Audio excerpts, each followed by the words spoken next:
너는 3년을 가르쳐도 어째 손끝이 이 모양이니? 국물이 탁하잖아. 탁해.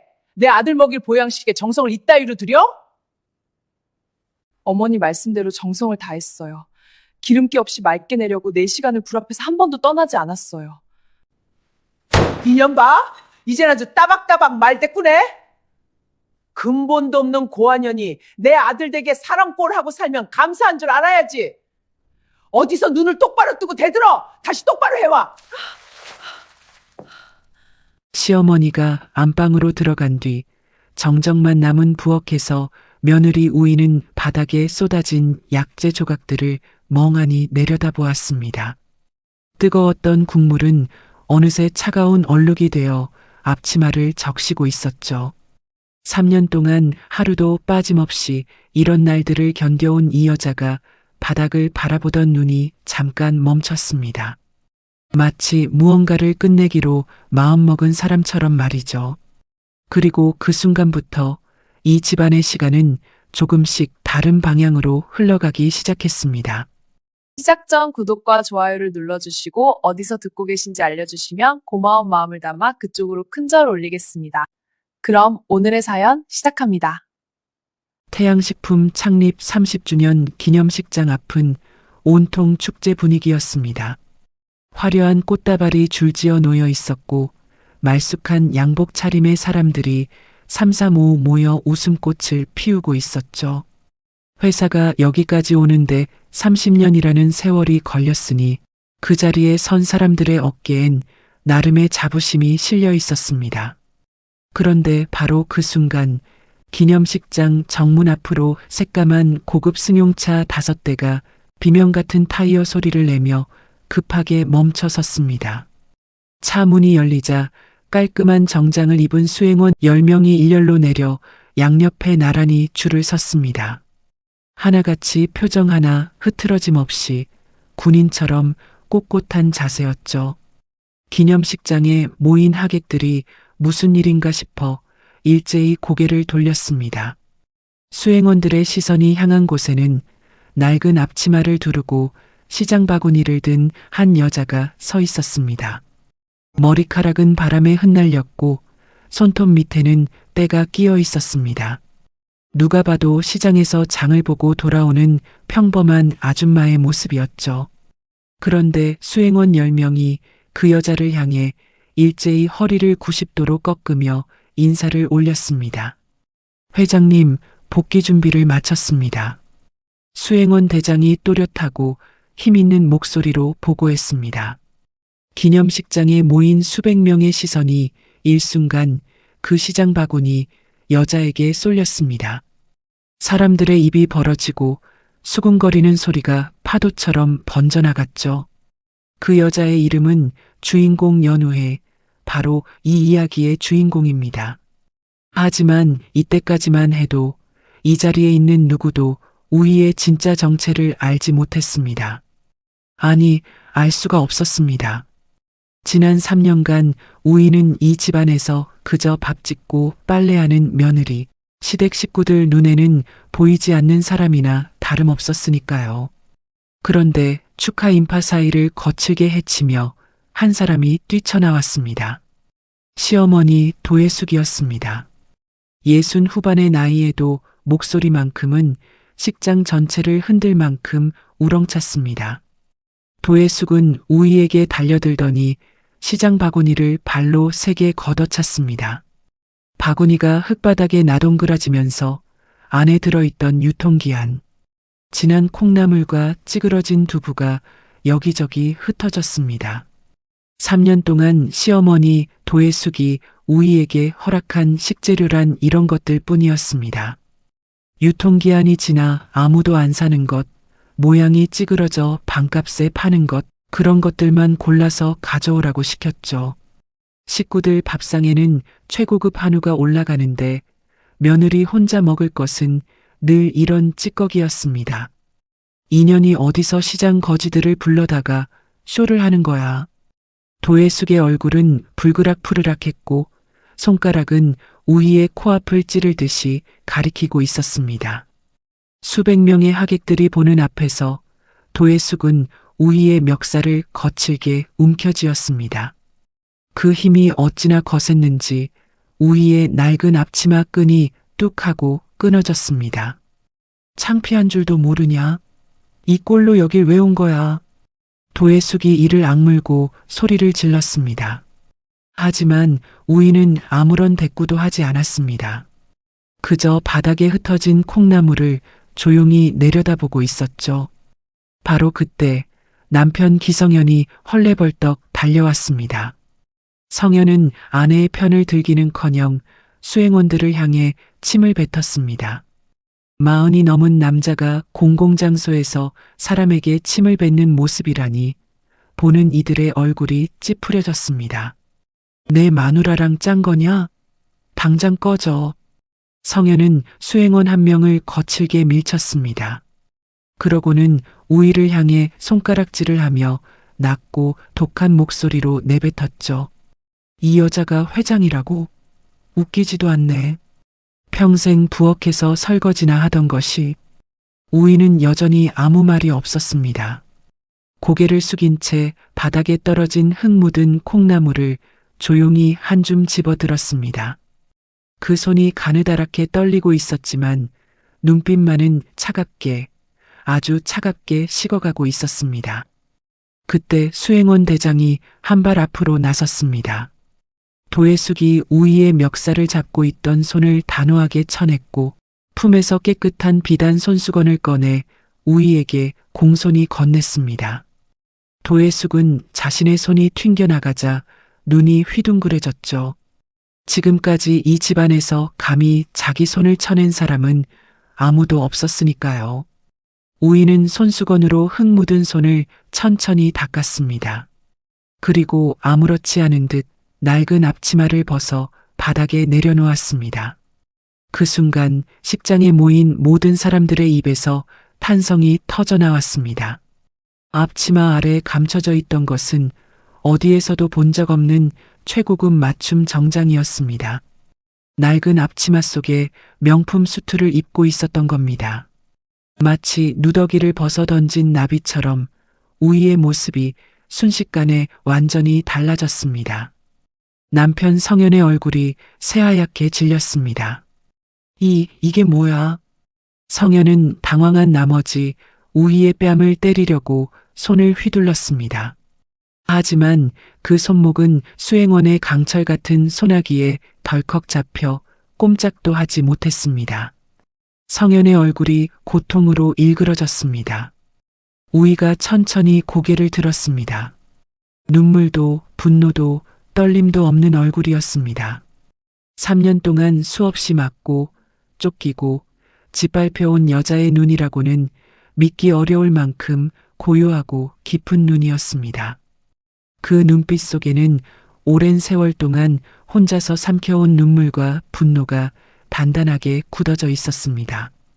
우희는 수행원에게 붙잡힌 성현의 손목을 가만히 내려다보았습니다.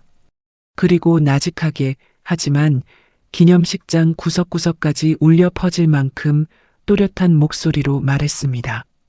이 손목 오늘로 마지막인 줄 알아요. 그 한마디에 성현의 다리가 후들거렸습니다. 기념식장의 조명이 마치 약속이라도 한 듯 우희를 향해 집중되었습니다. 수백 개의 눈이 그녀를 바라보고 있었고 식장 안은 숨소리조차 들리지 않을 만큼 고요했습니다. 낡은 앞치마를 벗어 던진 여자가 기념식장 한가운데 우뚝 서 있었습니다. 그리고 그 여자의 뒤로 10명의 수행원이 일사불란하게 도열해 있었죠. 이것이 바로 3년이라는 긴 시간 동안 소리 없이 준비해 온 복수의 첫 번째 장면이었습니다. 하지만 이 자리에 있는 누구도 아직 모르고 있었습니다. 이 여자가 왜 3년을 참았는지, 그 3년 동안 무슨 일이 있었는지, 그리고 앞으로 어떤 일들이 벌어질 것인지를 말이죠. 그럼 3년 전으로 돌아가 보겠습니다. 시어머니 도예숙의 첫 발톱이 드러나던 그날부터요. 3년 전 우희는 지금과는 완전히 다른 세상에 살고 있었습니다. 미국 뉴욕의 월가, 세계에서 가장 큰 돈이 오가는 그곳에서 우이는 이름만 대면 모르는 사람이 없는 실력자였죠. 사람들은 우이를 두고 기업 사냥꾼이라고 불렀습니다. 망해가는 회사를 사들여 되살리는 것이 우이의 일이었고 그 실력 하나로 어마어마한 재산을 모은 여자였습니다. 그런 우이에게 하늘이 무너지는 일이 찾아왔습니다. 부모님이 사고로 갑자기 돌아가신 것이었습니다. 세상에서 우이를 가장 사랑해 주었던, 우이가 가장 의지했던 두 분이 한꺼번에 떠나버렸죠. 우이는 주저앉았습니다. 아무리 큰 돈을 벌어도, 아무리 대단한 일을 해내도 돌아가서 안길 품이 사라져버리니 세상 모든 것이 의미를 잃었습니다. 그 즈음 우이의 앞에 나타난 사람이 있었습니다. 남편 기성현이었죠. 성현은 다정했습니다. 적어도 그때는 그랬습니다. 혼자 울지 마. 내가 당신 가족이 되어줄게. 부모님을 잃고 텅 빈 가슴을 안고 있던 우이에게 성현의 말은 사막에서 만난 한 잔의 물 같았습니다. 당신만 있으면 돼. 내가 평생 지켜줄게. 그 말을 우이는 곧이곧대로 믿었습니다. 지금 생각하면 그것은 가짜 다정함이었습니다. 하지만 슬픔에 잠겨있던 우이는 그걸 알아볼 힘이 없었죠. 우이는 결심했습니다. 월가에서의 화려한 삶을 모두 정리하고 사랑하는 사람과 조용히 새 출발을 하겠다고요. 그래서 자신이 모아둔 어마어마한 재산을 아무도 모르는 비밀 계좌에 숨겨두었습니다. 자신의 정체도 감추었죠. 월가의 전설적인 기업 사냥꾼이 아닌 그냥 평범한 고아 출신 여자로서 성현의 곁에 서기로 한 것이었습니다. 왜 그랬을까요? 돈이나 이름 때문이 아니라 진심으로 자신을 사랑해주는 사람이 필요했기 때문입니다. 부모님이 떠난 빈자리를 채워줄 따뜻한 가족이 간절했기 때문이었죠. 하지만 결혼식이 끝나고 시댁 문턱을 넘는 순간 모든 것이 달라졌습니다. 시어머니 도혜숙은 우이를 보자마자 위아래로 훑어보더니 대뜸 한마디를 내뱉었습니다. 고아 출신이라며? 밥값은 해야지. 결혼 첫날부터였습니다. 도혜숙은 우이의 고아라는 신분을 끝없이 들먹이며 깔아뭉갰습니다. 근본 없는 년 주워온 며느리, 그런 말들이 인사처럼 쏟아졌죠. 우이는 사랑하는 남편을 위해 이를 악물고 참았습니다. 남편이 지켜주겠다고 했으니까 이 정도는 견딜 수 있다고 스스로를 다독였죠.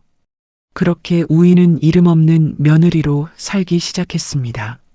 새벽 4시 알람 소리에 일어나 온 식구를 위한 아침상을 차리는 것이 하루의 시작이었습니다. 도혜숙은 보양식을 좋아했습니다. 그것도 재료 하나하나 정성껏 손질해야 하는 십전대보탕이었죠. 우이는 새벽부터 약재를 씻고 닭을 손질하고 불 앞에 서서 오래오래 끓였습니다.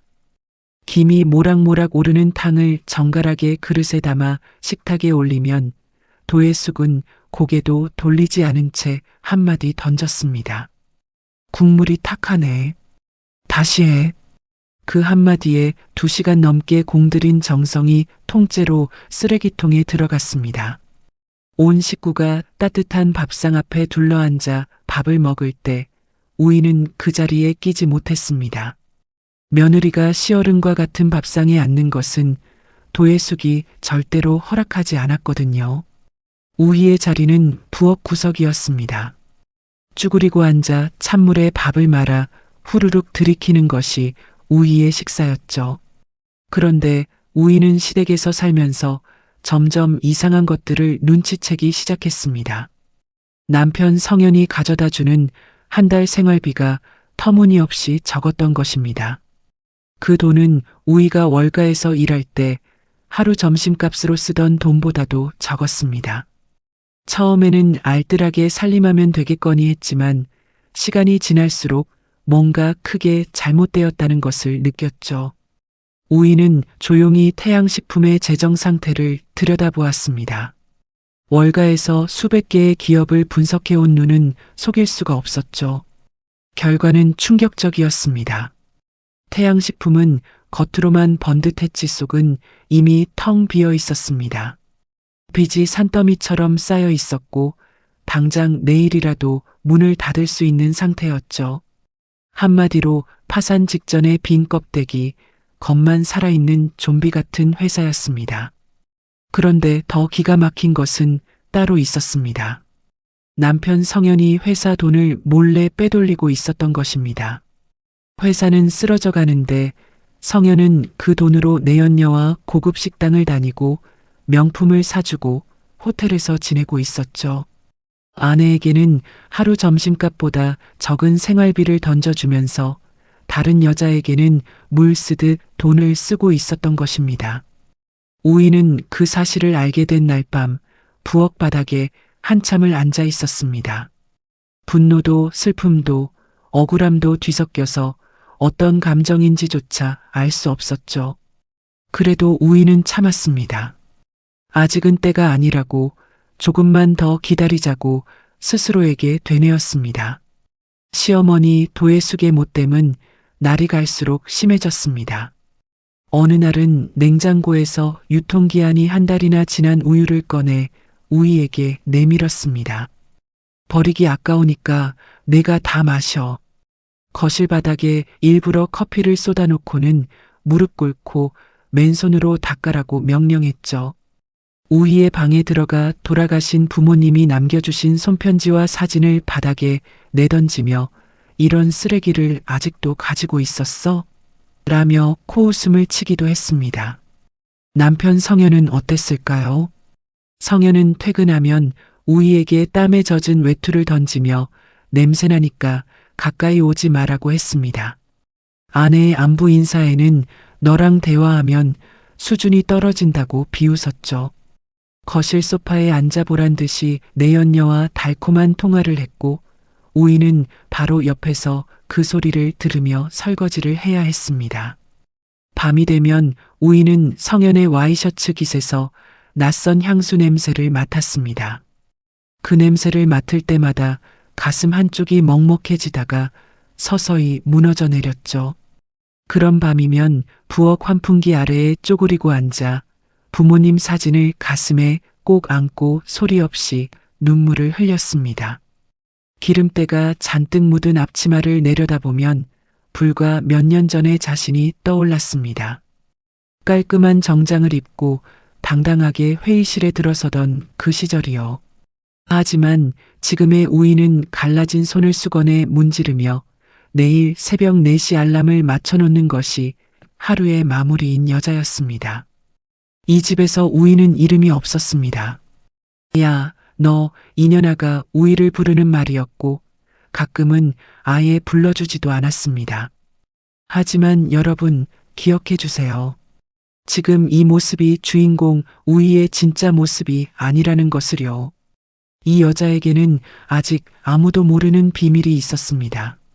그 비밀이 세상에 드러나는 날, 이 집안은 뿌리째 흔들리게 됩니다.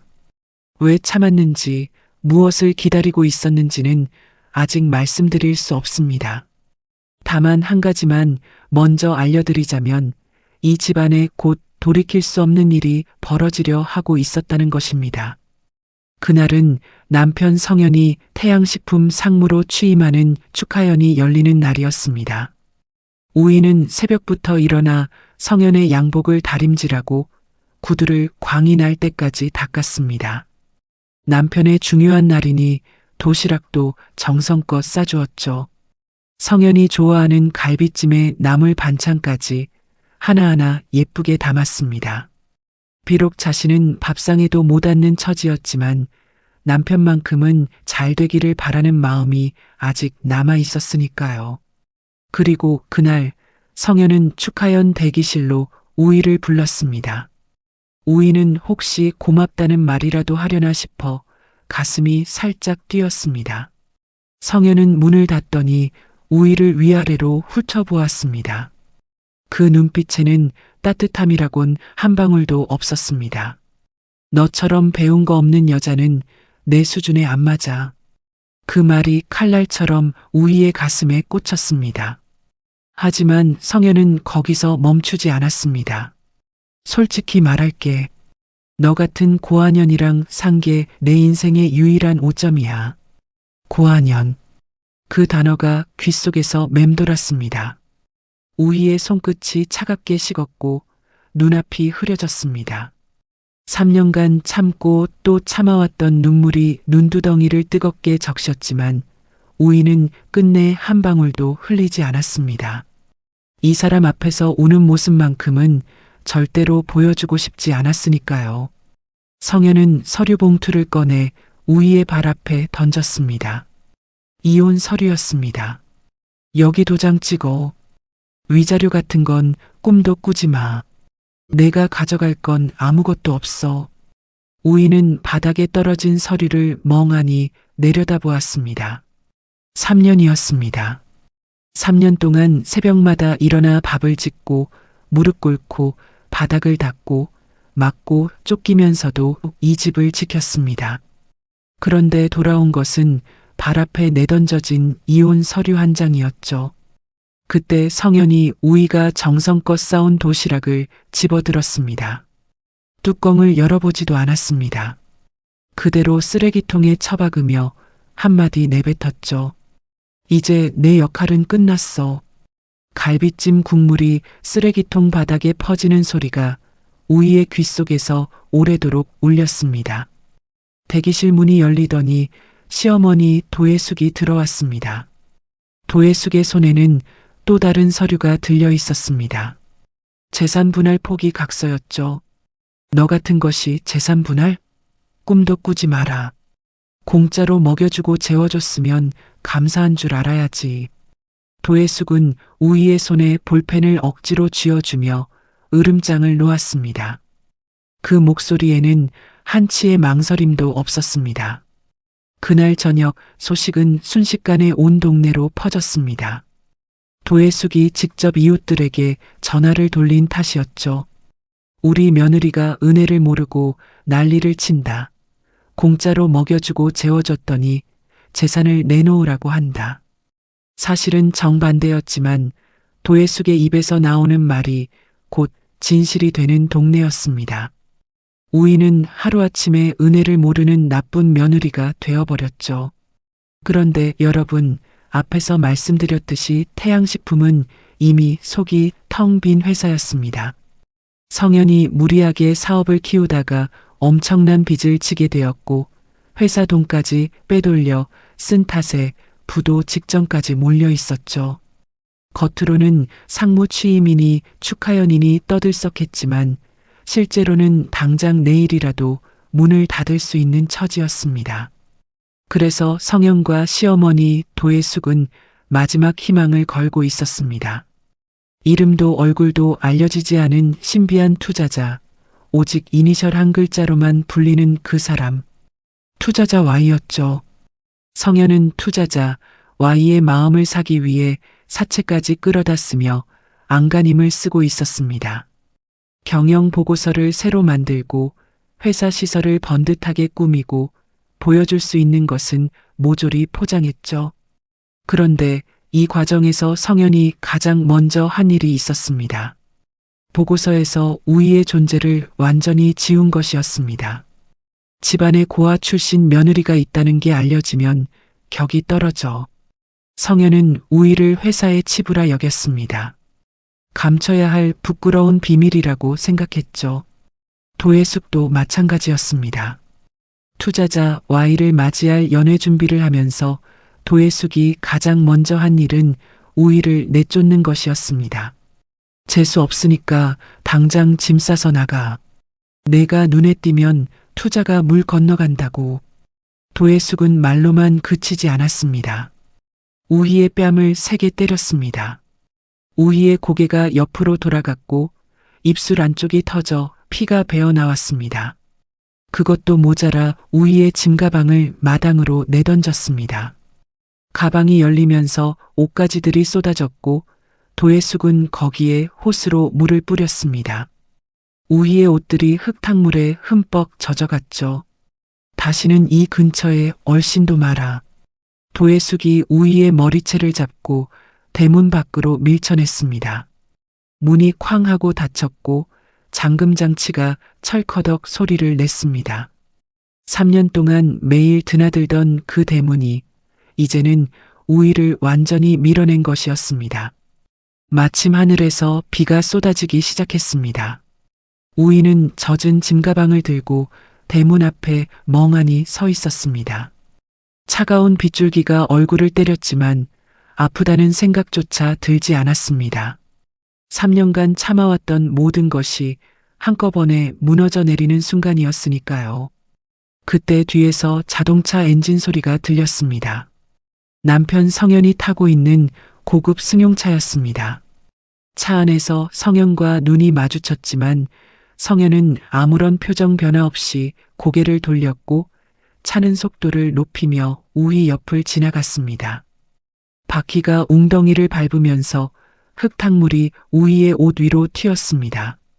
차가 사라진 뒤 우희는 천천히 고개를 숙였습니다. 빗물에 젖은 짐가방 사이로 부모님 사진이 보였습니다. 액자 유리가 금이 가 있었고 사진 위로 빗물이 흘러내리고 있었죠. 우희는 그 사진을 가슴에 꼭 끌어안았습니다.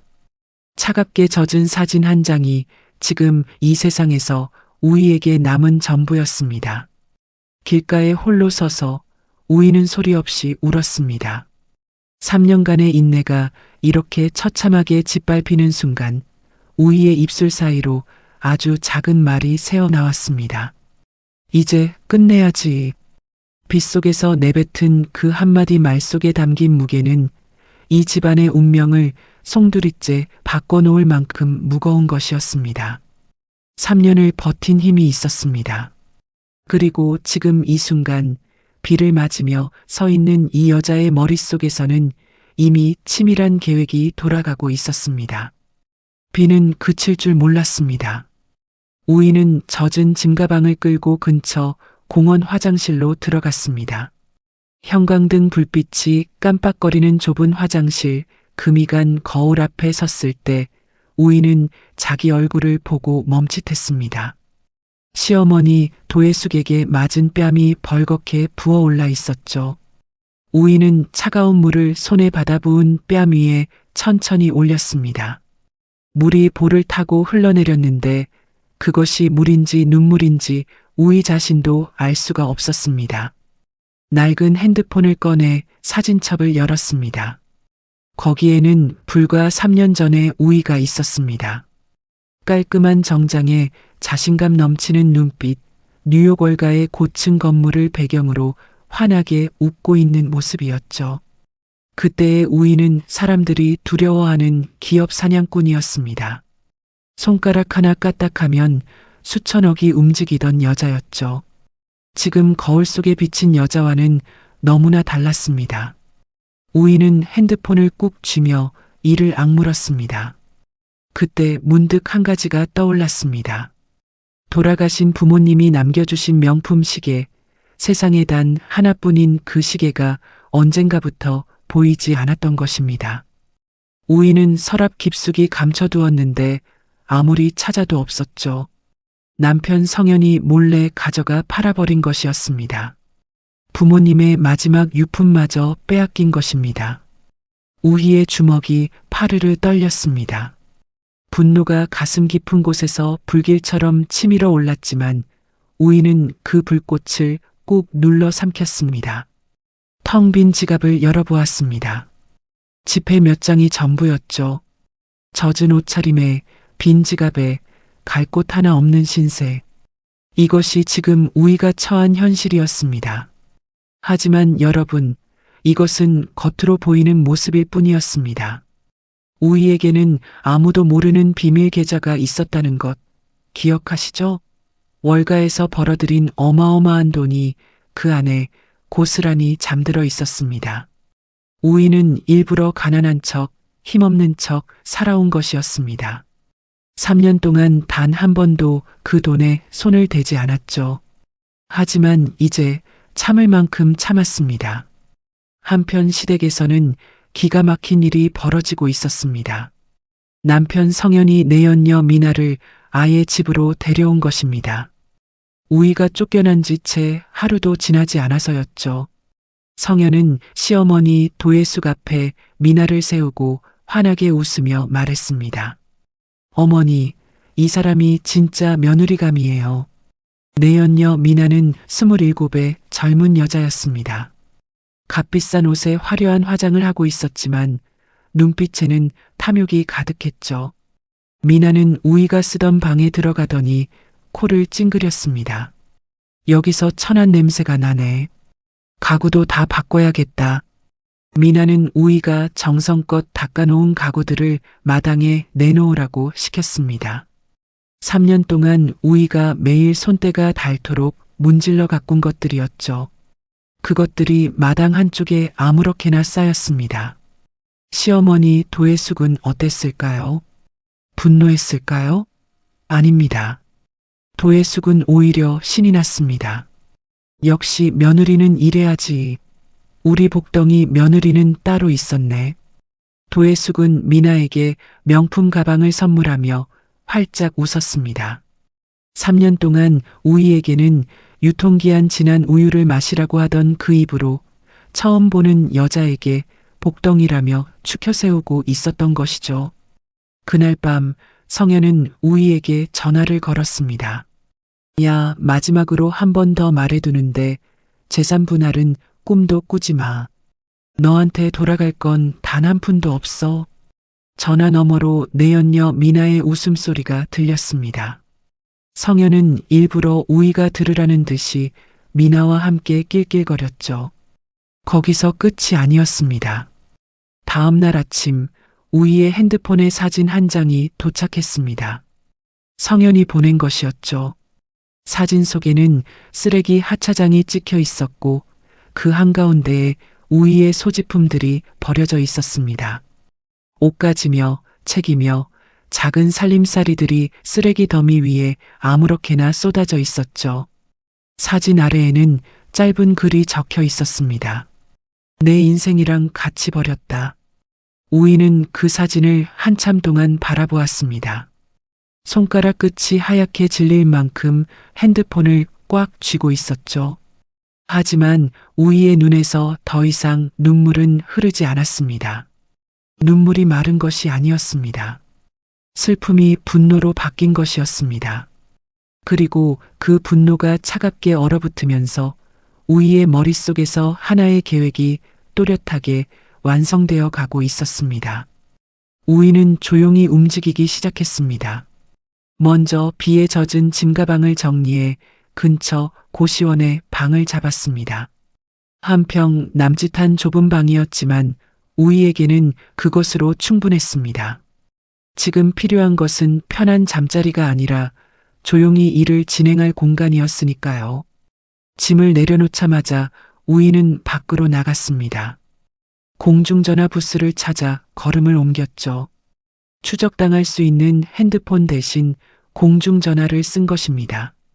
월가에서 수많은 기업 인수전을 치러본 우희는 이런 싸움에서 가장 중요한 것이 비밀이라는 것을 누구보다 잘 알고 있었습니다. 수화기를 들고 번호를 눌렀습니다. 3년 동안 단 한 번도 연락하지 않았던 번호였죠. 신호음이 2번 울리자 상대방이 받았습니다. 수행원 대장이었습니다. 우희를 위해 3년 동안 조용히 대기하고 있던 사람이었죠. 우희는 짧고 단호하게 말했습니다. 계획대로 진행하세요. 단 한마디였습니다. 하지만 그 한마디가 떨어지는 순간 3년 동안 잠들어 있던 거대한 톱니바퀴가 돌아가기 시작했습니다. 우희의 비밀 계좌에 잠자고 있던 5천억 원이 깨어났습니다. 그 돈은 태양식품을 통째로 삼켜버릴 수 있는 어마어마한 금액이었죠. 우희는 그 돈을 태양식품 인수를 위한 자금으로 바꾸라고 지시했습니다. 고시원 방으로 돌아온 우희는 근처 카페 한 구석에 자리를 잡았습니다. 낡은 노트북을 펼치고 태양식품의 재정 상태를 꼼꼼히 들여다보기 시작했죠. 회사의 빚이 얼마인지, 어디서 돈을 빌렸는지, 갚지 못한 빚은 어디에 있는지. 월가에서 수백 개의 회사를 뒤집어 본 우희의 눈에는 태양식품의 약점이 손바닥 보듯 훤히 보였습니다. 성현 씨, 당신이 만든 빚이 당신 발목을 잡게 될 줄은 꿈에도 몰랐겠지. 수행원들이 움직이기 시작했습니다. 우희의 지시에 따라 태양식품이 갚지 못하고 있는 빚들을 시장에서 하나씩 사들이기 시작한 것입니다. 성현과 시어머니 도혜숙은 이 사실을 까맣게 모르고 있었습니다. 자기들이 내쫓은 그 며느리가 자기들의 빚을 하나하나 사들이며 조용히 올가미를 조여오고 있다는 것을요. 비에 젖어 쫓겨나던 그 여자가 이제 사냥을 시작한 것이었습니다. 우희가 쫓겨난 다음 날 아침 시어머니 도혜숙은 마당에 큰 불을 피웠습니다. 불쏘시개로 쓴 것은 다름 아닌 우희의 물건들이었습니다. 우희가 3년 동안 몰래 써온 일기장, 돌아가신 부모님과 함께 찍은 사진들, 어린 시절 추억이 담긴 작은 물건들. 도혜숙은 그것들을 하나하나 불길 속에 던져 넣었습니다. 사진 속 우희 부모님의 얼굴이 불에 타오그라드는 것을 보면서 도혜숙은 코웃음을 쳤습니다. 악기가 나갔으니 이제 회사가 살겠다. 도혜숙은 제가 흩날리는 마당에서 덩실덩실 춤까지 추었습니다. 60이 넘은 여자가 남의 추억을 태워놓고 춤을 추는 모습이라니 차마 눈뜨고 볼 수 없는 광경이었죠. 거기서 멈추지 않았습니다. 도혜숙은 우희가 쓰던 방에 소금을 한 웅큼 뿌리고 빗자루로 거칠게 쓸어냈습니다. 마치 귀신을 쫓아내듯이요. 그러고는 우희가 정성껏 가꾸던 작은 정원으로 발길을 옮겼습니다. 우희가 매일 아침 물을 주며 말을 걸던 꽃들이 가지런히 피어 있었죠. 도혜숙은 그 꽃들을 뿌리째 뽑아버렸습니다. 여기다 수입도를 깔아. 식모가 심어놓은 자풀은 필요 없어. 도혜숙은 시장 상인들에게도 전화를 돌렸습니다. 우리 며느리가 집안 돈을 들고 도망갔다. 도둑년이 따로 없다. 전부 거짓말이었지만 도혜숙은 눈 하나 깜빡하지 않고 거짓말을 뱉어냈습니다. 우희의 이름에 먹칠을 하는 것이 도혜숙에게는 남은 분풀이였던 것이죠. 그런데 바로 그 무렵 태양식품에 긴급한 소식이 날아들었습니다. 그토록 기다리던 투자자 Y의 대리인이 연락을 해온 것이었습니다. 긴급 이사회가 소집되었습니다. 회의실에는 태양식품의 임원들이 모두 모였고 분위기는 살얼음판이었죠. 회사가 당장 내일 문을 닫을 수도 있는 상황에서 투자자 Y는 마지막 동아줄이나 다름없었으니까요. 투자자 Y의 대리인이 회의실에 들어섰습니다. 말쑥한 정장에 서류 가방을 든 젊은 남자였죠. 그는 자리에 앉자마자 단도직입적으로 말했습니다. Y님께서 500억 원을 투자하겠다고 하셨습니다. 500억? 그 숫자를 듣는 순간 성현의 눈이 번쩍 빛났습니다. 500억이면 밀린 빚을 갚고도 남는 돈이었죠. 회사가 살 수 있었습니다. 성현은 의자에서 벌떡 일어날 뻔했습니다. 하지만 대리인의 다음 말이 문제였습니다. 다만 조건이 있습니다. Y님께서 직접 경영권을 가져가는 조건이 아니면 투자는 없습니다. 경영권을 넘기라는 뜻이었습니다. 쉽게 말하면 회사의 주인 자리를 투자자 Y에게 내놓으라는 것이었죠. 회의실이 술렁였습니다. 임원들이 서로 눈치를 보며 수군거렸죠. 하지만 곧 임원들의 시선이 일제히 성현을 향했습니다. 기상무님, 이거 받아들이지 않으면 회사가 없어집니다. 직원 수백 명이 거리에 나앉게 됩니다. 선택의 여지가 없습니다. 임원들이 한 목소리로 성현을 압박했습니다. 성현의 이마에 식은땀이 맺혔죠. 경영권을 넘긴다는 것은 회사의 주인 자리에서 내려온다는 뜻이었습니다. 아버지 때부터 이어온 가업을 남에게 넘기는 것이니 성현에게는 목숨이나 다름없는 일이었죠. 그때 시어머니 도예숙이 성현의 귀에 입을 가까이 대고 속삭였습니다. 일단 투자부터 받아. 돈이 들어오면 나중에 다시 뺏으면 돼. 도예숙의 눈이 탐욕으로 번들거렸습니다. 눈앞에 500억에 이미 눈이 먼 것이었죠. 성현도 고개를 끄덕였습니다. 지금 당장 회사가 쓰러지느냐 아니면 일단 살리고 나중을 도모하느냐. 성현에게 선택은 하나뿐이었습니다. 성현은 경영권 양도 계약서에 도장을 찍었습니다. 찍는 순간 성현의 손이 미세하게 떨렸습니다. 하지만 500억이라는 숫자가 그 떨림을 덮어버렸죠. 도예숙도 옆에서 연대보증인으로 넙죽 도장을 찍었습니다. 문제는 계약서 안에 숨어있는 조항들이었습니다. 촘촘하고 빽빽한 글씨로 적힌 특별 조항들이 있었는데 한번 넘긴 경영권은 어떤 경우에도 되돌릴 수 없다는 내용, 위반 시 개인 재산까지 몰수할 수 있다는 내용이 들어 있었죠. 성현은 그것들을 읽지도 않았습니다. 500억이라는 숫자에 눈이 멀어 앞뒤 가리지 못한 것이었습니다. 계약서에 도장이 찍히자 성현의 얼굴에 광기 어린 웃음이 번졌습니다. 됐어. 이제 살았어. 성현은 그 길로 내연녀 미나에게 달려갔습니다. 둘은 시내 한복판 고급 식당에서 값비싼 샴페인을 터뜨리며 건배를 했죠. 우리가 이겼어. 이제 태양식품은 대한민국 최고가 될 거야. 성현은 들뜬 목소리로 떠들었고 미나는 성현의 팔에 매달려 깔깔 웃었습니다. 시어머니 도예숙도 한껏 기세가 올랐습니다. 도예숙은 그동안 빚을 갚으라며 들이닥치던 사채업자들에게 전화를 걸어 호통을 쳤습니다. 이제 500억이 들어온다. 감히 누구한테 함부로 한 거야. 어제까지만 해도 사채업자들 앞에서 쩔쩔매던 사람이 하루아침에 큰 소리를 치고 있었죠. 그날 밤 성현은 우희에게 마지막 문자를 보냈습니다. 너는 평생 가난뱅이로 썩어라. 나는 이제 태양의 왕이다. 성현은 자신이 승리했다고 확신하고 있었습니다. 도예숙도 마찬가지였죠.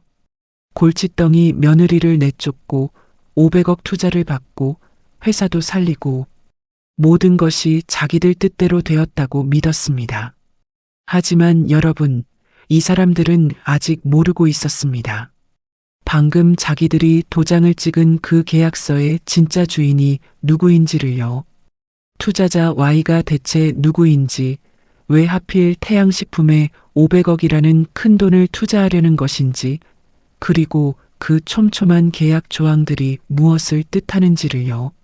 남편 성현과 시어머니 도예숙이 샴페인을 터뜨리며 승리를 외치고 있는 바로 이 순간 우희는 고시원한 평짜리 방에서 조용히 노트북 화면을 바라보고 있었습니다. 화면에는 경영권 양도 계약 체결 완료라는 알림이 떠 있었죠. 우희는 그 알림을 확인하고 조용히 노트북을 닫았습니다. 그리고 창밖의 어두운 하늘을 바라보며 나직하게 중얼거렸습니다. 고마워요, 성현 씨. 스스로 올가미에 목을 넣어줘서. 사냥꾼은 이제 덫을 다 놓았습니다. 남은 것은 마지막 한 걸음, 직접 무대 위에 올라서는 것뿐이었죠. 그날이 바로 내일이었습니다. 태양식품 회장실 문이 천천히 열렸습니다. 똑똑똑. 최고급 구두굽이 대리석 바닥을 두드리는 소리가 조용한 복도에 울려 퍼졌습니다. 그 소리는 느리지만 단호했고 한 걸음 한 걸음에 무게가 실려 있었죠. 문 안으로 들어선 것은 한 여자였습니다. 어깨선이 또렷한 최고급 맞춤 정장을 입고 있었고 목에는 은은하게 빛나는 진주 목걸이가 걸려 있었습니다. 머리는 단정하게 올려 묶었고 선글라스를 쓰고 있었죠. 남편 성현은 그 여자를 보자마자 허리를 90도로 꺾었습니다. Y님을 직접 모시러 가려 했는데 이렇게 와주시다니 영광입니다. 성현의 목소리가 떨렸습니다. 500억을 투자하겠다는 그 신비한 투자자 Y가 드디어 직접 나타난 것이라고 생각한 것이죠. 성현은 비굴할 정도로 고개를 숙이고 있었습니다. 어제까지 아내에게 욕을 하던 그 입으로 투자자 앞에서는 꿀이라도 바른 듯 달달한 말을 늘어놓고 있었죠. 시어머니 도예숙도 재빨리 자리에서 일어났습니다. 어머, 역시 큰 손은 기품이 다르시네. 어서 오세요, 어서. 도예숙은 아첨 가득한 웃음을 지으며 두 손을 비볐습니다. 며칠 전까지 며느리의 멱살을 잡던 그 손으로 이제는 투자자의 환심을 사려고 안달이 난 것이었죠. 여자가 회의 탁자 앞에 섰습니다. 이사회 임원들도 모두 자리에 앉아 투자자 Y를 맞이할 준비를 하고 있었습니다. 모든 시선이 그 여자에게 쏠렸죠. 여자가 천천히 선글라스에 손을 가져갔습니다. 선글라스가 벗겨지는 순간 회의실의 공기가 얼어붙었습니다. 그 얼굴은 며칠 전 이 집에서 뺨을 맞고 머리채를 잡히고 빗속으로 내쫓긴 바로 그 며느리, 주인공 연우이였습니다. 시어머니 도예숙이 가장 먼저 비명을 질렀습니다. 내가 여기가 어디라고 들어와. 미친년이 정장까지 빌려 입고 쇼를 하네. 도예숙의 얼굴이 불그락푸르락하며 목청이 터질 듯 소리를 질렀습니다. 며느리가 투자자인 척 사기를 치고 있다고 생각한 것이죠. 도예숙은 우위를 향해 달려들려 했습니다. 하지만 바로 그 순간 믿을 수 없는 일이 벌어졌습니다. 이사회에 앉아있던 모든 임원들이 일제히 자리에서 일어난 것입니다. 그리고 우위를 향해 허리를 90도로 꺾으며 고개를 숙였습니다. 한 명도 빠짐없이요. 도예숙의 입이 벌어졌습니다. 성현의 얼굴에서 핏기가 쫙 빠졌죠. 그때 수행원 대장이 우희의 옆에 나란히 서서 또렷한 목소리로 선언했습니다. 연우회 회장님, 태양식품 인수보고를 시작하겠습니다. 회장님, 그 호칭이 회의실 안을 울렸습니다. 도예숙은 자기 귀를 의심하며 주위를 두리번거렸지만 임원들의 태도는 분명했습니다. 모두가 우위를 향해 고개를 숙이고 있었죠. 도예숙이 서류 봉투를 집어들어 우희에게 던지려 했습니다. 하지만 우희는 그 봉투를 허공에서 우아하게 낚아챘습니다. 마치 오래전부터 이 순간을 준비해온 사람처럼 한치의 흔들림도 없었죠. 우희가 입을 열었습니다. 성현을 똑바로 바라보며 조용하지만 회의실 구석구석까지 울려 퍼지는 목소리로 말했습니다. 내가 바로 투자자 Y 연우희입니다. 성현의 다리에서 힘이 빠졌습니다. 의자 팔걸이를 붙잡지 않았다면 그 자리에서 주저앉았을 것입니다. 우희는 성현이 어제 직접 도장을 찍은 경영권 양도 계약서를 높이 들어 올렸습니다. 이 계약서에 당신이 직접 도장을 찍었죠. 이제 이 회사의 주인은 나입니다. 성현의 입에서 말이 나오지 않았습니다. 입술이 파르르 떨렸지만 소리는 나오지 않았죠. 자기 손으로 도장을 찍은 그 계약서가 아내에게 회사를 통째로 넘기는 문서였다는 사실을 이제야 깨달은 것이었습니다.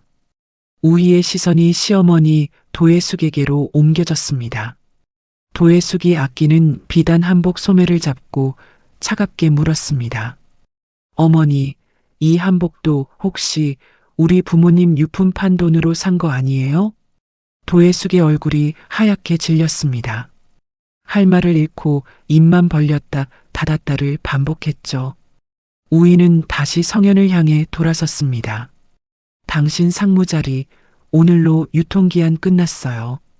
그 한마디가 떨어지는 순간 우희는 잠시 눈을 감았습니다. 며칠 전 밤이 떠올랐습니다. 빗속에서 쫓겨나 쓰레기 하차장을 뒤졌던 그날 밤이었죠. 성현이 버린 우희의 소지품들 사이에서 우희는 진흙 속에 반쯤 묻힌 부모님 사진 한 장을 겨우 찾아냈습니다.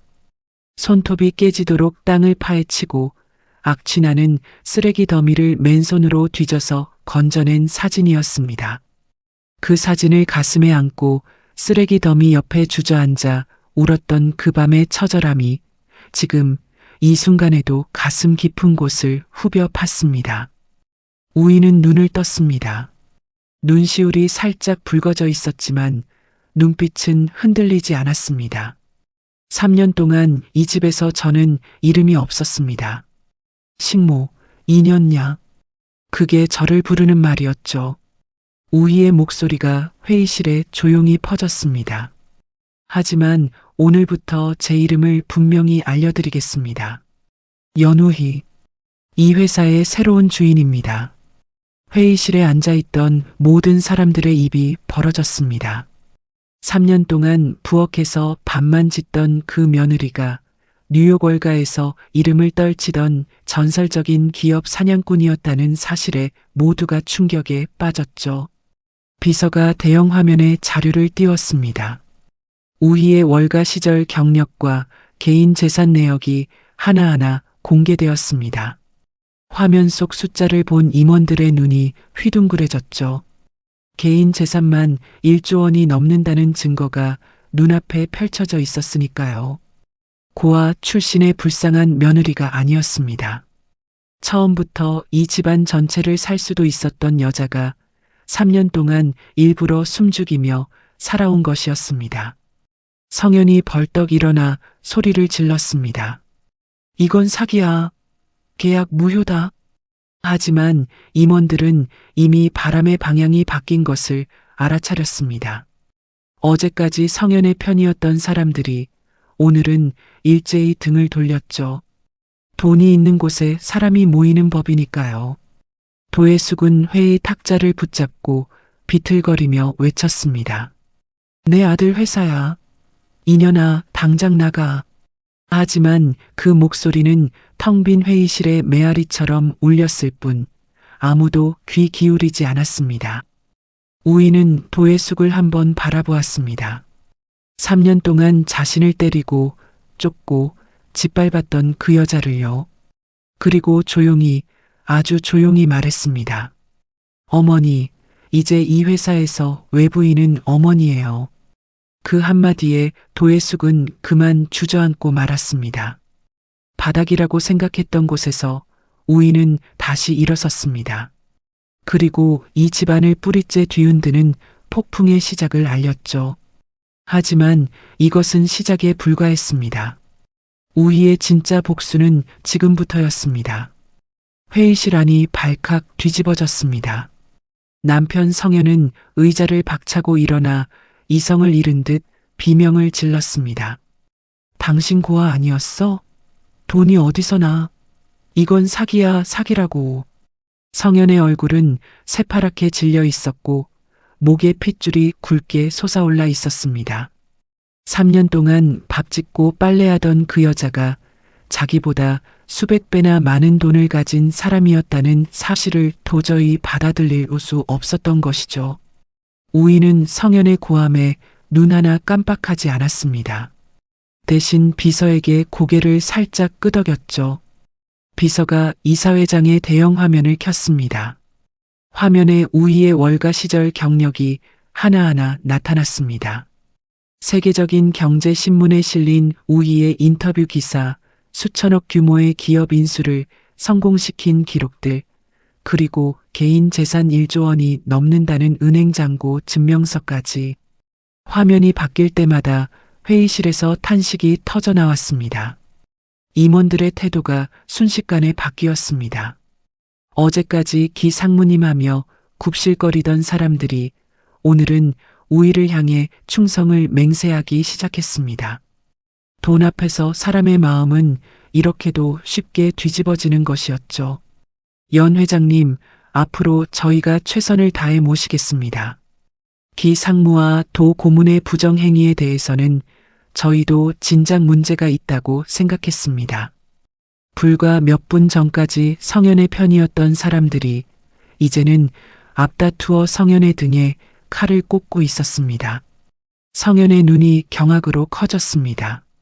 너희들이 감히 하지만 아무도 성현의 말에 귀를 기울이지 않았죠. 우희는 품에서 서류 한 장을 꺼냈습니다. 시어머니 도예숙이 며칠 전 우희에게 들이밀었던 그 이혼 서류였습니다. 재산 분할은 꿈도 꾸지 말라며 억지로 볼펜을 쥐어주던 그 서류를 우희는 버리지 않고 고스란히 가지고 있었죠. 우희는 그 이혼 서류를 탁자 위에 펼치고 조용히 펜을 들어 정갈하게 서명했습니다. 한 획 한 획 흐트러짐 없이요. 서명을 마친 우희가 그 서류를 성현의 얼굴 앞으로 밀어냈습니다. 원하던 거죠? 이혼 해드릴게요. 성현의 손이 떨렸습니다. 자기가 먼저 이혼을 요구해놓고 막상 아내가 서명을 하니 얼굴이 창백해진 것이었죠. 이혼이 성립되면 자신에게는 아무것도 남지 않는다는 것을 이제야 깨달은 것입니다. 우희가 한 발 더 다가갔습니다. 위자료는 따로 받지 않을게요. 대신 당신들이 가장 아끼는 이 회사 건물로 대신 받겠습니다. 성현의 입에서 신음이 새어나왔습니다. 회사도 건물도 모든 것을 잃게 된 것이죠. 우희는 성현의 가슴에 달린 상무 명찰에 손을 가져갔습니다. 그리고 천천히, 아주 천천히 그 명찰을 떼어냈습니다. 금속 핀이 옷감에서 빠지는 작은 소리가 조용한 회의실에 또렷하게 울렸죠. 이 명찰, 당신 실력으로 단 게 아니에요. 내가 3년 동안 참아준 덕분에 달고 있었던 거예요. 떼어낸 명찰을 탁자 위에 내려놓는 소리가 성현에게는 세상이 무너지는 소리처럼 들렸을 것입니다. 시어머니 도예숙이 발악을 시작했습니다. 이건 내 아들 회사다. 이년아, 당장 나가. 도예숙은 우희의 정장 자락을 두 손으로 붙잡고 매달렸습니다. 얼굴이 불그락푸르락했고 입에서는 거품이 일었죠. 며칠 전 우희의 머리채를 잡고 대문 밖으로 내던지던 그 힘은 온데간데 없이 지금은 우희의 옷자락에 필사적으로 매달리고 있었습니다. 성현도 마지막 발악을 했습니다. 법적 소송을 하겠어. 계약 무효 소송? 두고 봐. 하지만 우희는 이미 모든 것을 준비해 놓고 있었습니다. 월가에서 수십 건의 기업 인수전을 치러본 우희가 빈틈을 남겨둘 리가 없었죠. 도예숙이 바닥에 드러누웠습니다. 며느리가 시어머니 재산을 뺏는 법이 어디 있어. 하늘이 무섭지 않아. 도예숙은 바닥을 치며 통곡했습니다. 하지만 그 모습을 보는 임원들의 눈에는 동정이라곤 한 조각도 없었죠. 3년 동안 며느리를 짓밟고 괴롭혀온 사실을 모두가 알고 있었으니까요. 우희는 보안 요원들을 불렀습니다. 이 회의실에 있는 외부인들을 지금 당장 내보내주세요. 보안 요원 4명이 들어왔습니다. 도예숙은 보안 요원들의 손을 뿌리치며 버둥거렸지만 소용이 없었죠. 성현은 내가 상무다. 감히 누구한테 손을 대? 라고 외쳤지만 이미 상무가 아닌 사람의 말에 귀 기울이는 사람은 아무도 없었습니다. 우희는 수행원 대장에게 작은 물건 하나를 건넸습니다. USB 메모리였죠. 여기 시어머니 도예숙이 그동안 회사 돈을 빼돌린 내역이 다 들어있어요. 횡령, 탈세, 전부요. 경찰에 넘겨주세요. 수행원 대장이 USB를 받아들었습니다. 도예숙의 얼굴이 백지장이 되었죠. 입술이 달달 떨렸지만 변명 한마디 할 수 없었습니다. 증거가 있는데 무슨 말을 하겠습니까? 우희는 다시 화면을 가리켰습니다. 그리고 이건 남편 기성현이 회사 돈으로 내연녀와 호화 생활을 즐긴 내역이에요. 화면에 영수증들이 줄줄이 나타났습니다. 고급 식당, 명품 가게, 호텔, 해외여행. 회사가 빚더미에 앉아 있는데 그 돈으로 내연녀와 노란한 기록이 한 장 한 장 공개될 때마다 회의실에 있는 사람들의 표정이 싸늘하게 굳어갔습니다. 우희는 수행원에게 고개를 끄덕였습니다. 그 신호가 떨어지자 태양식품의 모든 법인카드가 일제히 정지되었습니다. 성현의 핸드폰이 연달아 울리기 시작했습니다. 화면에 뜨는 것은 모두 같은 내용이었습니다.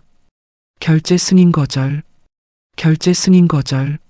문자가 쏟아질 때마다 성현의 얼굴에서 핏기가 점차 사라져가고 있었죠. 도혜숙의 핸드폰도 울렸습니다. 은행에서 걸려온 전화였죠. 도혜숙 고객님, 고객님의 계좌가 법원 명령으로 동결되었습니다. 도혜숙은 그 자리에서 돌처럼 굳어버렸습니다. 몰래 숨겨둔 비자금까지 이미 손을 써놓았다는 뜻이었으니까요. 입술이 파르르 떨렸지만 더 이상 소리를 지를 기력조차 남아있지 않았습니다. 우희는 창밖을 바라보았습니다. 해가 지고 있었습니다. 붉은 노을이 회의실 안으로 길게 들어와 우희의 얼굴을 비추었죠. 3년이었습니다. 3년 동안 새벽 4시에 일어나 밥을 짓고 무릎 꿇고 바닥을 닦고 맞고 쫓기고 짓밟히며 버텨온 시간이었습니다. 그 3년의 무게가 오늘 이 자리에서 한꺼번에 쏟아져 나오고 있었습니다. 하지만 아직 끝이 아니었습니다. 우희의 손에는 아직 꺼내지 않은 카드가 남아 있었습니다. 보안 요원들이 남편 성현과 시어머니 도혜숙의 팔을 잡았습니다. 성현은 팔을 뿌리치며 발버둥을 쳤습니다. 손 못 놔? 내가 누군지 알아? 하지만 보안 요원들은 눈 하나 깜빡하지 않았죠. 우희의 명령 한마디면 움직이고 우희의 명령 한마디면 멈추는 사람들이었으니까요. 성현은 회의실 밖으로 끌려나가면서 로비에 있던 직원들을 향해 소리를 질렀습니다. 내가 상무다. 너희들 이거 보고만 있을 거야. 하지만 직원들은 고개를 돌렸습니다. 눈을 마주치는 사람이 단 한 명도 없었죠. 어제까지 상무님 하며 굽실거리던 사람들이 오늘은 마치 처음 보는 사람인 양 차갑게 외면했습니다. 세상에서 가장 쓸쓸한 광경이었습니다. 시어머니 도혜숙은 더 비참했습니다. 보안 요원에게 양팔을 잡힌 채 정문 밖으로 내몰렸죠. 발이 걸려 비틀거리면서 회사 정문 바닥에 내팽개쳐졌습니다. 아끼던 명품 구두의 굽이 부러지고 비단 한복 치마에 먼지가 묻었습니다. 도혜숙은 부러진 구두를 멍하니 내려다보며 오열했습니다. 불과 며칠 전 이 정문으로 당당히 드나들며 이 회사는 내 아들 거다라고 큰 소리치던 여자였습니다. 그런데 지금은 같은 정문 밖 바닥에 주저앉아 울고 있었죠. 세상 참 빠르게 돌아가는 것이었습니다. 우희는 즉시 태양식품 사옥의 모든 출입문에서 성현과 도혜숙의 지문을 삭제하라고 지시했습니다. 이제 이 두 사람은 회사 건물 안에 발도 들여놓을 수 없게 된 것이었죠. 성현에게 남은 것은 아무것도 없었습니다. 회사 주차장에서 법인 차량 열쇠를 보안 요원에게 빼앗겼습니다. 3년 동안 으스대며 타고 다니던 고급 외제 승용차였는데 원래 그것도 회사 돈으로 산 것이었죠. 성현은 빈손으로 주차장을 나와야 했습니다. 주머니에는 지갑 하나, 그마저도 법인카드가 정지된 텅 빈 지갑이었습니다. 그날 저녁 성현에게 또 하나의 벼락이 떨어졌습니다. 내연녀 미나와 묵고 있던 호텔에서 쫓겨난 것입니다. 법인카드가 정지되면서 호텔비를 낼 수 없게 되었거든요. 호텔 직원이 정중하지만 단호하게 말했습니다. 결제가 되지 않아 퇴실 부탁드립니다. 성현은 짐도 제대로 챙기지 못한 채 호텔 로비로 쫓겨나왔죠. 그런데 옆에 있어야 할 내연녀 미나의 모습이 보이지 않았습니다. 미나는 이미 떠난 뒤였습니다. 성현이 빈털터리가 되었다는 소식을 듣자마자 성현의 뺨을 한 대 올려붙이고는 다른 남자의 차에 올라타 사라져버린 것이었죠. 너 같은 거지랑 있을 시간이 없어. 미나가 떠나면서 남긴 마지막 말이었습니다. 돈이 있을 때는 자기야 사랑해 하던 여자가 돈이 떨어지니 눈 깜짝할 사이에 돌아서 버렸죠.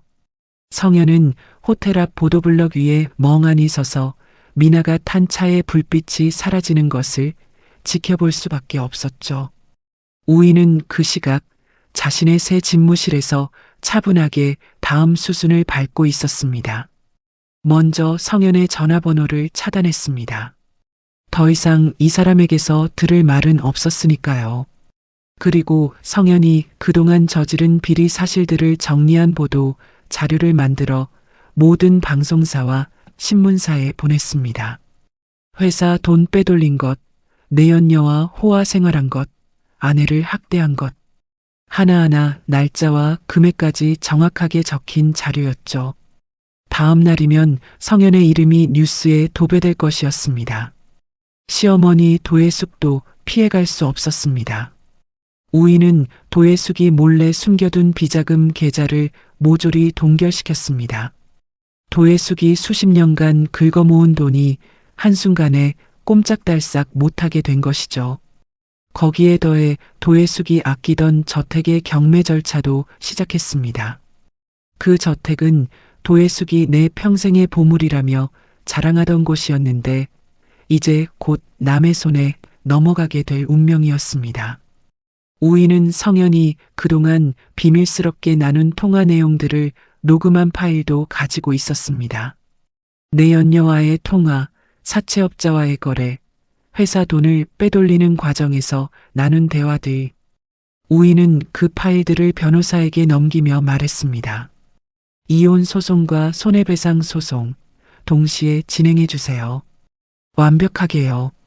변호사는 자료를 훑어보더니 고개를 끄덕였습니다. 이 정도 증거면 백전백승입니다. 우희가 3년 동안 아무것도 모르는 척하면서 조용히 모아온 증거들이었습니다. 한 장 한 장이 성현과 도혜숙의 목을 조이는 올감이었죠. 성현의 추락은 빨랐습니다. 개인명의 통장까지 가압류되었다는 문자가 날아왔습니다. 성현은 텅 빈 도로 한복판에서 주저앉았습니다. 어제까지 500억을 손에 쥔 줄 알고 샴페인을 터뜨리던 남자가 하루 만에 통장에 단 한 푼도 없는 사람이 되어버린 것이었죠. 시어머니 도혜숙의 몰락도 시작되었습니다. 도혜숙에게 빌려준 돈을 받으러 사채업자들이 들이닥쳤습니다. 며칠 전까지 500억이 들어온다. 감히 누구한테 함부로 해. 라고 호통을 치던 도혜숙이 이제는 사채업자들을 피해 시장 뒷골목으로 숨어 다녀야 했습니다. 화려한 비단 한복 위에 낡은 점퍼를 걸치고 고개를 푹 숙인 채 골목길을 종종 걸음치는 모습이었죠. 그 시각 우희의 집무실에 수행원 대장이 들어왔습니다. 수행원 대장의 손에는 작은 상자가 들려 있었죠. 상자를 열자 그 안에는 깨끗하게 닦인 시계 하나가 놓여 있었습니다. 돌아가신 부모님이 남겨주신 명품 시계였습니다. 남편 성현이 몰래 가져가 팔아버렸던 바로 그 시계를 수행원들이 추적 끝에 찾아낸 것이었죠. 우희는 시계를 두 손으로 조심스럽게 들어 올렸습니다. 시계 뒷면에는 부모님이 새겨 넣은 작은 글씨가 있었습니다. 우리 딸 우희에게. 그 글씨를 손가락으로 천천히 어루만지는 우희의 눈시울이 뜨겁게 달아올랐습니다. 3년 만에 다시 만난 부모님의 온기였습니다. 우희는 시계를 손목에 찼습니다. 차가운 금속이 피부에 닿는 순간 가슴 깊은 곳에서 뜨거운 것이 차올랐지만 우희는 눈물을 삼켰습니다. 아직 울 때가 아니었으니까요. 우희는 시계를 바라보며 단호하게 말했습니다. 이제 마지막 사냥을 시작할 시간이에요. 우희는 자리에서 일어나 태양식품 로비 한가운데로 걸어나갔습니다. 직원들이 일제히 하던 일을 멈추고 우희를 바라보았죠. 우희는 직원들을 향해 또렷하고 힘 있는 목소리로 선언했습니다. 오늘부터 태양의 질서는 내가 바꿉니다. 이 회사에 기생하던 썩은 가지들은 모두 잘라냈습니다. 앞으로 이 회사는 정직한 사람들의 것입니다. 직원들 사이에서 박수 소리가 터져 나왔습니다. 처음에는 한두 명이었지만 곧 로비 전체가 박수 소리로 가득 찼죠.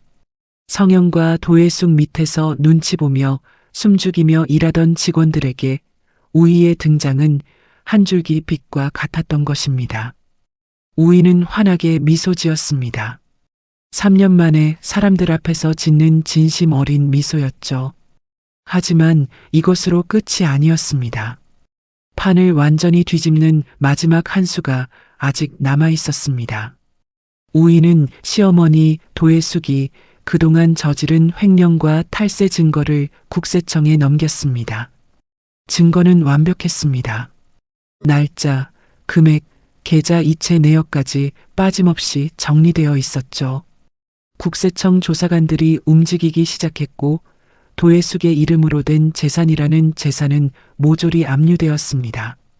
집, 땅, 통장, 보험까지. 도혜숙이 평생 동안 긁어모은 것들이 하루아침에 나라 손에 넘어간 것이었죠. 남편 성현도 피해갈 수 없었습니다. 검찰 조사를 받으러 가는 날 성현은 검찰청 앞에서 기자들의 카메라 세례를 받아야 했습니다. 번쩍번쩍 터지는 플래시 불빛 속에서 성현은 고개를 푹 숙였죠. 불과 몇 주 전만 해도 태양식품 상무라는 이름표를 달고 어깨를 펴던 남자가 이제는 카메라를 피해 손으로 얼굴을 가리고 있었습니다. 그러면서도 입에서 나온 말은 변명뿐이었습니다. 아내에게 속았습니다. 저는 피해자입니다. 3년 동안 아내를 때리고 쫓아내고 고아년이라 조롱하던 사람의 입에서 나온 말이 피해자라니. 그 뉴스를 본 사람들은 기가 막혀 말을 잇지 못했습니다. 시어머니 도혜숙의 몰락은 더 처참했습니다. 살던 집 대문에 빨간 글씨로 압류라고 적힌 딱지가 붙었습니다. 도혜숙은 그 딱지를 손톱으로 긁어내려 했지만 떨어지지 않았죠. 손톱이 깨지고 피가 났지만 딱지는 꿈쩍도 하지 않았습니다. 결국 도혜숙은 집에서 쫓겨나 우희의 회사 정문 앞까지 찾아왔습니다. 정문 앞 바닥에 주저앉아 땅을 치며 통곡했습니다. 내가 이 회사 안주인이야. 문 열어. 문 열라고. 도혜숙의 목소리가 갈라졌습니다. 하지만 보안 요원들은 미동도 하지 않았죠. 도혜숙은 로비 안으로 들어가려고 몸부림을 쳤지만 보안 요원 2명에게 양팔이 잡힌 채 밀려났습니다. 그때 회사 정문이 열리고 우희가 걸어 나왔습니다. 검은 정장에 부모님의 시계를 찬 우희는 3년 전과는 완전히 다른 사람이었습니다. 당당한 걸음, 흔들림 없는 눈빛. 한때 이 여자를 식모라 부르며 뺨을 때리던 도혜숙은 이제 그 여자의 발끝에 매달리고 있었죠. 도혜숙이 우희의 구두 앞에 엎드렸습니다. 며느리야, 내가 잘못했다. 제발 한 번만 봐줘라. 3년 동안 단 한 번도 들어보지 못한 말이었습니다. 잘못했다라는 그 말을 도혜숙의 입에서 듣게 될 줄은 우희 자신도 몰랐죠. 하지만 우희는 알고 있었습니다. 저 말은 진심에서 나온 것이 아니라 살기 위해 짜낸 것이라는 거요. 우희는 차갑게 발을 빼며 구두를 가볍게 털었습니다. 그리고 지나가는 걸음을 멈추지 않은 채 수행원에게 짧게 지시했습니다. 저분, 영업 방해와 건물 무단 침입으로 경찰에 신고해 주세요. 도혜숙은 바닥에 엎드린 채 우희의 뒷모습을 바라보았습니다. 3년 동안 이년아 하며 깔아뭉개던 그 며느리가 이제는 쳐다보지도 않고 지나가 버렸습니다. 그로부터 며칠 뒤 우희의 취임식이 열렸습니다. 태양식품의 새로운 회장으로 공식 취임하는 자리였죠. 수백 명의 하객과 기자들이 모인 성대한 행사였습니다.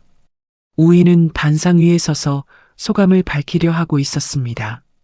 바로 그때였습니다. 행사장 뒤쪽에서 소란이 일었습니다. 사람들이 비명을 지르며 양옆으로 갈라졌죠. 그 사이를 뚫고 시어머니 도예숙이 뛰어들어왔습니다.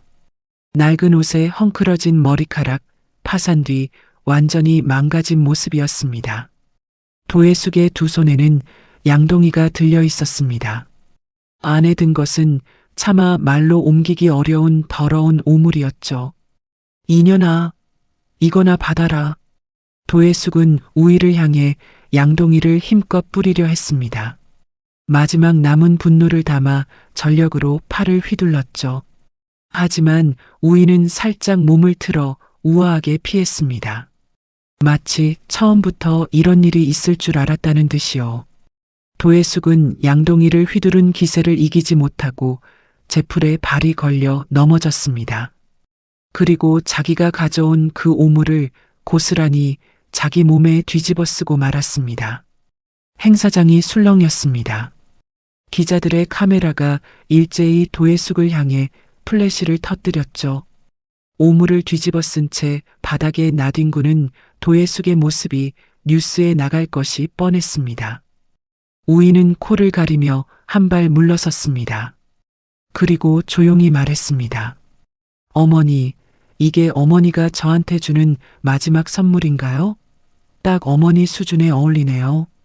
도예숙은 바닥에서 일어나지 못한 채 울부짖었지만 이제 그 울음에 귀 기울이는 사람은 아무도 없었습니다. 그 뒤로 남편 성현과 시어머니 도예숙의 삶은 끝없이 추락했습니다. 성현은 한순간에 상무에서 신용불량자로 떨어졌습니다. 갈 곳이 없어 고시원 방 한 칸을 겨우 얻었고 먹을 것이라곤 컵라면이 전부였죠. 어느 날 저녁 성현은 고시원 침대에 앉아 컵라면을 먹으며 텔레비전을 보고 있었습니다. 화면에 우희가 나왔습니다. 연우의 회장, 태양식품새 시대를 열다. 우희는 당당하고 아름다운 모습으로 카메라 앞에 서서 인터뷰를 하고 있었죠. 이 회사를 정직하고 따뜻한 곳으로 만들겠습니다. 우희의 목소리는 자신감으로 가득했습니다. 성현은 텔레비전 속 우희를 멍하니 바라보다가 컵라면 국물 위로 눈물을 뚝뚝 떨어뜨렸습니다. 저 여자가 자기 아내였다는 것이, 저 여자를 자기가 버렸다는 것이 이제야 뼈에 사무치게 후회가 밀려왔지만 이미 모든 것은 돌이킬 수 없었습니다. 시어머니 도예숙에게도 우희의 마지막 선물이 도착했습니다. 택배 상자 하나였죠. 도예숙이 떨리는 손으로 상자를 열자 안에는 유통기한이 지난 컵라면 한 박스가 들어 있었습니다. 그 위에 작은 쪽지가 한 장 놓여 있었죠. 어머니가 주신 사랑 그대로 돌려드려요. 이제 유통기한 지난 인생 잘 즐겨보세요. 도예숙은 쪽지를 읽다가 거품을 물며 그 자리에서 쓰러졌습니다. 하지만 이제 도예숙을 일으켜 세워줄 사람은 이 세상 어디에도 없었습니다. 마지막으로 우희는 시댁 식구들이 살던 저택 앞에 섰습니다. 3년 동안 우희가 새벽마다 일어나 밥을 짓고 무릎 꿇고 바닥을 닦고 맞고 쫓기던 바로 그 집이었습니다. 우희는 그 집을 한참 동안 바라보았습니다. 수많은 기억들이 파도처럼 밀려왔죠. 우희는 고개를 돌리며 말했습니다. 이 땅에 남은 나쁜 기운을 이제 걷어내겠습니다. 포클레인이 천천히 움직이기 시작했습니다.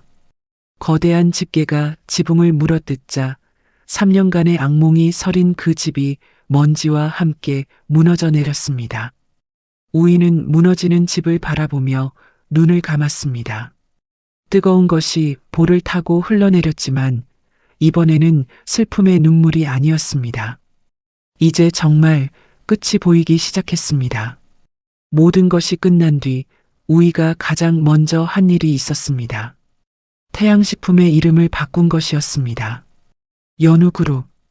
자신의 성과 이름 첫 글자를 따서 지은 이름이었죠. 더 이상 누군가의 며느리도 누군가의 아내도 아닌 오직 연우이라는 이름으로 세상에 서겠다는 뜻이었습니다. 새 이름이 적힌 첫 번째 명함이 만들어진 날, 우희는 그 명함을 들고 한 곳으로 향했습니다. 부모님의 묘소였습니다. 산길을 천천히 올라갔습니다. 바람이 불어 나뭇잎이 살랑거렸고 새소리가 맑게 울렸죠. 묘소 앞에 도착한 우이는 가지고 온 꽃다발을 내려놓고 잡초를 하나하나 손으로 뽑았습니다. 그리고 깨끗해진 묘비 앞에 무릎을 꿇고 품에서 명함 한 장을 꺼냈습니다. 연우그룹 회장 연우희. 우이는 그 명함을 묘비 앞에 조심스럽게 올려놓았습니다. 그리고 한참 동안 목이 메어 아무 말도 하지 못했습니다. 3년이었습니다. 부모님이 떠난 슬픔에 모든 것을 내려놓고 결혼했던 그날부터 새벽마다 밥을 짓고 무릎 꿇고 바닥을 닦고 맞고 쫓기면서도 이를 악물었던 그 3년. 그 긴 시간 동안 한 번도 부모님 묘소에 찾아오지 못했습니다. 시어머니 도예숙이 허락하지 않았으니까요. 그 3년 동안 꾹꾹 눌러 참았던 눈물이 이제야 터져 나왔습니다. 아빠, 엄마, 나 이제 아무도 무시 못하는 사람이 됐어. 목소리가 갈라졌습니다. 아빠가 걱정했던 것처럼 혼자서 못 살까봐 불안했지? 이제 걱정 마. 나 잘하고 있어.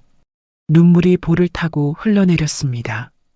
3년 동안 아무도 없는 부엌에서 환풍기 소리에 묻어 몰래 흘리던 눈물이 아니었어요. 하늘 아래서 부모님 앞에서 당당하게 흘리는 눈물이었습니다. 한참을 울고 나서 우이는 묘소 옆 벤치에 앉았습니다. 가방에서 낡은 일기장을 꺼냈죠. 어린 시절 쓰던 일기장이었습니다. 시어머니 도예숙이 불에 태워버린 줄 알았는데 수행원들이 불에 타다 남은 조각들을 모아 복원해 준 것이었습니다. 한 장씩 넘겼습니다. 삐뚤삐뚤한 글씨로 적힌 어린 시절의 이야기들. 아빠랑 놀이공원에 간 이야기, 엄마가 생일 케이크를 만들어 주신 이야기들. 우이는 그 글씨들을 손가락으로 어루만지며 미소 지었습니다. 슬프지만 따뜻한 그런 미소였죠. 그로부터 얼마 뒤 감옥에 있는 시어머니 도예숙에게 소포 하나가 도착했습니다. 횡령과 탈세 혐의로 실형을 선고받은 도예숙은 회색 죄수복을 입고 좁은 감방에서 소포를 열었습니다. 안에는 사진첩 한 권이 들어 있었죠. 우이가 3년 동안 시댁에서 먹었던 찬밥과 반찬 찌꺼기들을 찍어 놓은 사진첩이었습니다. 찬물에 말아먹은 밥, 식구들이 먹다 남긴 생선뼈, 유통기한 지난 반찬들. 한 장 한 장 넘길 때마다 도예숙의 얼굴이 일그러졌습니다. 자기가 며느리에게 무슨 짓을 했는지 이제야 눈앞에 펼쳐진 것이었죠. 남편 성현은 출소 뒤에도 나아진 것이 없었습니다. 낡은 고시원을 전전하며 하루하루를 근근히 버티고 있었죠. 텔레비전을 켤 때마다 우희의 소식이 나왔습니다. 연우그룹, 사회공헌 활동 앞장서 연우의 회장, 올해의 기업인 선정. 성현은 화면 속 우희의 당당한 모습을 멍하니 바라보다가 리모컨을 놓고 한숨을 내쉴 뿐이었습니다. 우희의 새로운 일상은 조용하지만 따뜻했습니다. 연우그룹 회장으로 첫 출근을 하는 날 로비에서 직원들이 우희를 맞이했습니다. 한 줄로 서서 박수를 치며 환한 웃음으로 반겨주었죠. 우희는 한 사람 한 사람 눈을 맞추며 고개를 숙여 인사했습니다. 앞으로 잘 부탁드립니다. 그 말에 직원들의 박수가 더 커졌습니다. 성현과 도예숙 밑에서 눈치만 보며 일하던 시절은 이제 끝났다는 것을 모두가 느끼고 있었죠. 우희의 집무실 가장 높은 곳, 해가 가장 잘 드는 자리에는 액자 하나가 걸려 있었습니다. 부모님과 함께 찍은 가족사진이었죠. 쓰레기 하차장에서 진흙 속을 뒤져 건져낸 바로 그 사진을 새 액자에 넣은 것이었습니다.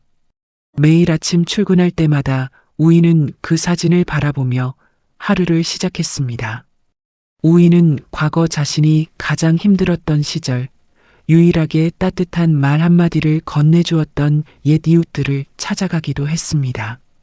우이가 시댁에서 쫓겨나 비를 맞으며 서 있을 때 우산을 내밀어 주었던 아주머니, 고시원에서 끼니를 거를 때 김밥 한 줄을 건네주었던 아저씨, 우이는 그 사람들에게 말없이 두툼한 봉투를 건넸습니다. 받은 분들이 펄쩍 뛰며 사양했지만 우이는 웃으며 그 손을 꼭 잡았습니다. 그때 그 따뜻한 마음이 저를 살렸어요. 이건 갚는 게 아니라 나누는 거예요. 이제 거리에서 우이를 알아보는 사람들이 하나둘 늘어갔습니다. 사람들은 우이를 누구의 아내가 아니라 성공한 기업가 연우이로 불렀죠. 우이는 더 이상 누군가의 며느리가 아닌 오직 연우이 그 자체의 이름으로 존중받으며 살아가고 있었습니다. 어느 날 저녁 우이는 혼자 사는 조용한 집에서 밥상을 차렸습니다. 김이 모락모락 나는 갓 지은 밥, 된장찌개, 계란말이, 나물 반찬 몇 가지. 대단한 것은 아니었지만 우이의 식탁 위에는 따뜻한 온기가 가득했습니다. 더 이상 찬물에 밥을 말아 먹는 일은 없었죠. 더 이상 부엌 구석에 쭈그리고 앉아 먹다 남은 찌꺼기를 들이키는 일도 없었습니다. 우이는 손을 모아 조용히 눈을 감았습니다. 부모님께 올리는 인사였죠. 아빠, 엄마, 오늘도 잘 먹을게요.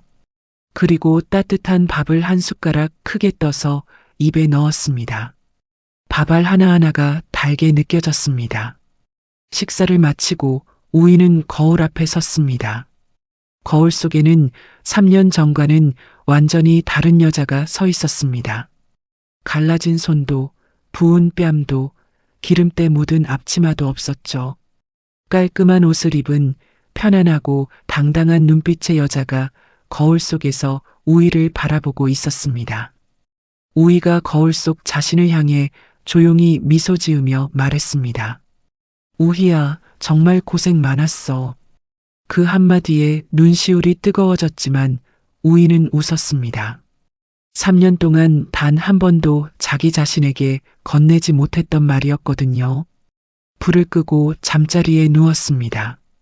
창문 사이로 달빛이 조용히 들어왔고 어디선가 풀벌레 소리가 들렸습니다. 평온하고 고요하고 따뜻한 밤이었습니다. 상처는 남았습니다. 하지만 그 상처 위에 새살이 돋고 있었습니다. 3년간의 지옥을 지나온 여자는 이제 자신의 이름으로 빛나는 새로운 아침을 맞이하고 있었습니다. 이것으로 찬란한 복수의 이야기를 마칩니다. 오늘 우희 씨의 이야기는 어떠셨나요? 조선 중기의 학자 서해의 류성룡은 임진왜란이 끝난 뒤 징비록에 이렇게 적었습니다. 앞서 당한 재앙을 거울 삼아 뒷날의 환란을 경계한다. 그는 나라가 무너진 원인이 적이 강해서가 아니라 안에서부터 썩어 들어간 것을 아무도 바로잡지 않았기 때문이라고 통탄했습니다. 오늘 사연 속 태양식품도 마찬가지였습니다. 이 집안을 무너뜨린 것은 밖에서 온 적이 아니라 안에서 고마터진 탐욕과 교만이었죠. 가장 가까운 사람을 함부로 대하면서 밖으로만 위험을 세우려 했던 그 어리석음이 결국 모든 것을 잃게 만든 것입니다. 사람을 대할 때 가장 먼저 돌아봐야 할 곳은 바로 내 곁입니다. 가까이 있는 사람을 귀하게 여기지 못하는 사람이 먼 곳의 성공을 지킬 수 있는 법은 없으니까요. 우희 씨의 사연이 마음에 남으셨다면 댓글로 여러분의 생각을 들려주세요.